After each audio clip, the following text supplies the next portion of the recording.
কথাবার্তা বলছে, পরিবারের ব্যাপারে জানতে চাইছে, পার্সোনাল কোয়েশ্চেন্স জিজ্ঞাসা করছে।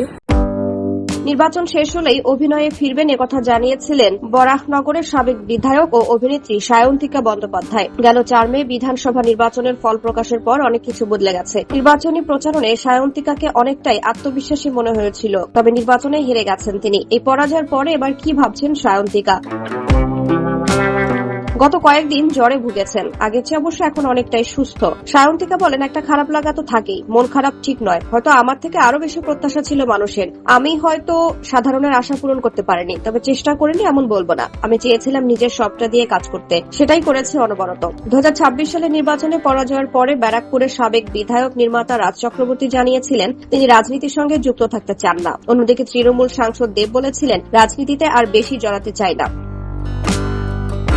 সহকর্মীদের মতো সায়ন্তিকাওকে এবার রাজনীতি করতে চান না এমন প্রশ্নে কোনো মন্তব্য করতে রাজি নন অভিনেত্রী। তিনি যোগ করেন, আমি সরাসরি এমন কোনো মন্তব্য করতে চাই না। আগামী দিনে কি করব এখন থেকে তো বলতে পারি না। তবে অভিনয়ে মন দিতে চান সায়ন্তিকা। তার কথায়, আমার যে পেশা অভিনয় সেটাতে মন দিতে চাই, তার জন্য প্রস্তুতি নিতে চাই, নিজের শারীরিক গঠন ঠিক করতে চাই। এই কয়েকটা বছর মন দিয়েছিলাম রাজনৈতিক কাজে, তাই শরীর চর্চায় অনেকটাই ফাঁক পড়েছে। আবার নিজেকে ক্যামেরার সামনে দাঁড়ানোর জন্য প্রস্তুত করতে চাই।